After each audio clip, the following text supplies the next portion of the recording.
Here now with more, Florida Congressman Byron Donalds. Donalds, This Fox is and the Friend Weekends beginning co-host of Will the Cain, and Fox News contributor end Miranda of Devine. Kamala Harris All right, I'll start with you, campaign. Congressman Kamala Harris campaign Donalds. end. You know, And James Trump Carville was beat. probably right when he said that Kamala Harris has to really answer for her left messaging and everything that she said. And he basically said that preachy females were to blame for the messaging problem. Has Kamala taken away those concerns that Carville had? No, she hasn't, Judge. If anything, looking at that first clip, she's only amplified them. They had the campaigns having staffers leak out to the press saying that she was changing all these positions. Then when she's finally asked about it, after 40 days of having been able to sit in the back and craft an answer, she comes out with that her values have not changed. This is not good for the Harris campaign because, number one, the imagery did not look good. She did not look strong. Mm-hmm. She did not look like the mantle of a president. And then number two, she backtracks on all of the leaks that her campaign was using to backtrack off of her radical, progressive, liberal agenda. It did not go well. I'm pretty sure that the rest of this interview did not go well, but we'll see. But the bigger issue is Kamala Harris has hidden from the press because she cannot actually go toe-to-toe with reporters and the American people to question and go through her record. It is a radical record. It is a bad record for the American people. I think you're seeing the beginning of the end for this campaign. And you know, Will Cain, the whole idea that she Kamala is a candidate for change, according to Ben Stiller, is stunning to me because there's no change. She's been in the White House for 3 years and 9 months. What is wrong with these people? Kamala to his job is election. There's a change in the vibes, Judge. There's a change in the top of the totem pole. There's a new totem. But underneath that totem, for the rest of the totem pole, is the same policies. Like Newt Gingrich and the congressman, I actually find it very notable, important, Judge, that she said her values have not changed. I think a very worthy follow-up would be, could you please explain? Indeed. Would you articulate your values? Because we could explain and we could show a montage right now, Judge, of her saying, for example, that we need to fight for equity. When she explains equity, she says not everybody starts at the same place, but everybody should end up at the same place. And in order to do so, some should get more than others. Well, that might not be an exact repetition, but it's pretty rhythmic with the popular Marxist saying of from each according to his ability, to each according to his need. It sounds to me like she is doubling down on values that are overtly Marxist. They are overtly Marxist, Miranda Devine. I mean, when they talk about, and even Wall's brothers and sisters, and you know, the Marxism, we look forward, we never look back. I mean, it's almost like, you know, pre-World War II. Okay.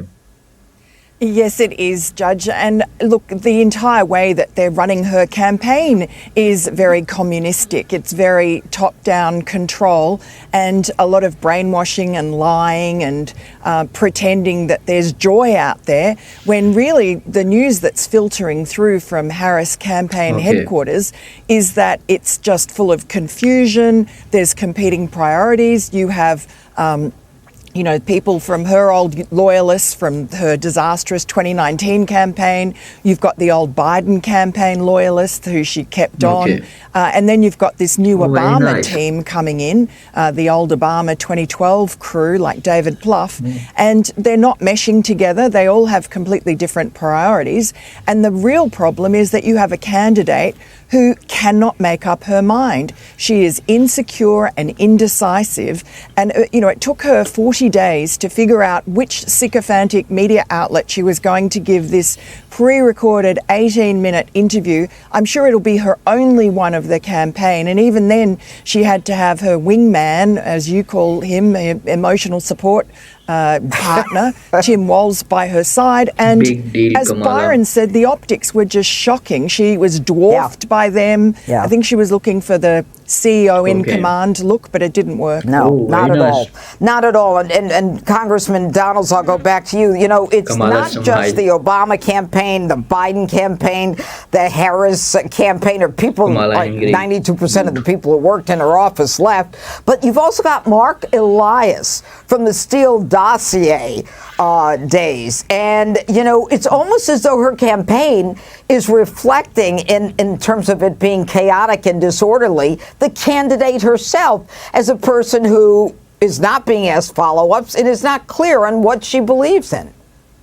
Judge, what we are witnessing is what happens when you have a machine candidate, somebody that is picked by the Democratic machine. Every aspect of that machine wants to have their hands in this campaign. And to Miranda's point, it doesn't look like she has the confidence within herself or the ability to take charge and lead this campaign. If she can't do that, how's she going to lead the United States of America?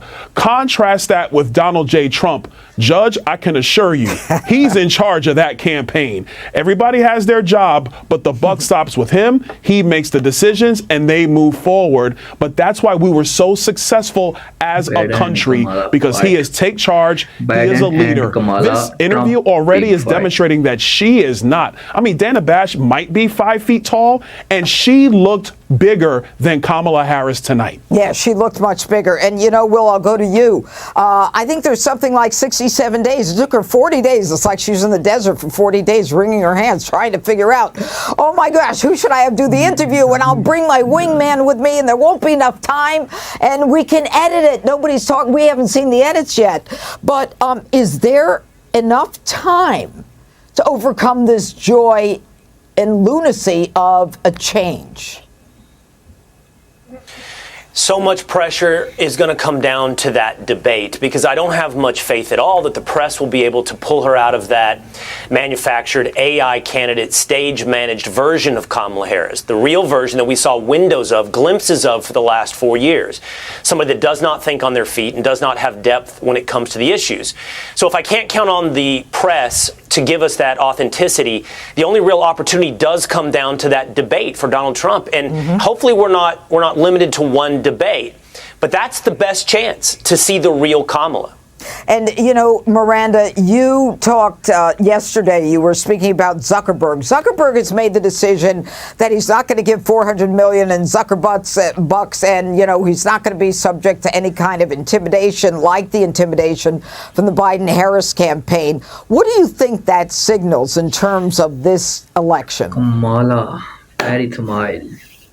I think it shows that Zuckerberg is seeing what side of the road he needs to be on, and he suspects that Donald Trump is going to win the next election, and he knows that he's Kamala. in bad odor with Donald Trump and his supporters because of what he did to help rig the 2020 election. So I think it's too little too late. He's very disingenuous, but I guess it's a good sign. At least the powerful sensorial people from the 2020 election are losing power, because if you've got someone like Mark Zuckerberg joining forces with Elon Musk, or at least trying to get on that side of the post, you know that Donald Trump is ascendant. Okay, and Congressman Donalds, very quickly, you know, Kamala Harris right now is riding this joy balloon.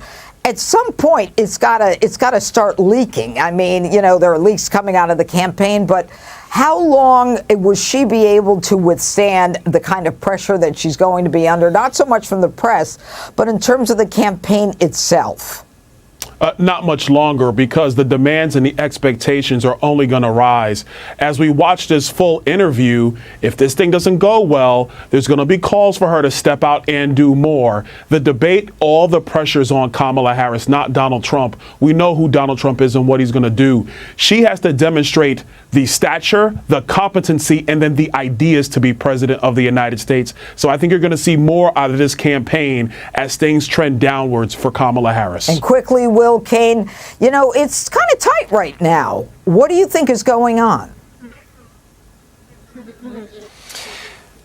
I can't explain to the American public embracing Kamala Harris. I truly cannot. I think that it is just this. I really cannot, Judge. I don't understand how you could accept what is a D-level candidate as the potential president of the United States. But the answer will go back. Security. Honestly, it's going to go back to that clip Okay, you played of Kamala Ben Stiller. flip-flop. It's going to be an American public that rides along the wave of the news, doesn't dig deep, doesn't care about Kamala understanding security Kamala Harris, big but just rides the issue. vibes.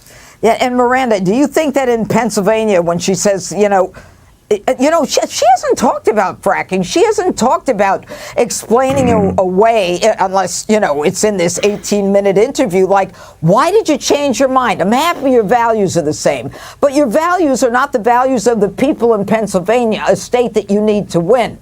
Does she just rely on the surrogates to say it, or will she just run an ad and say, we need to frack in Pennsylvania? Okay, guys.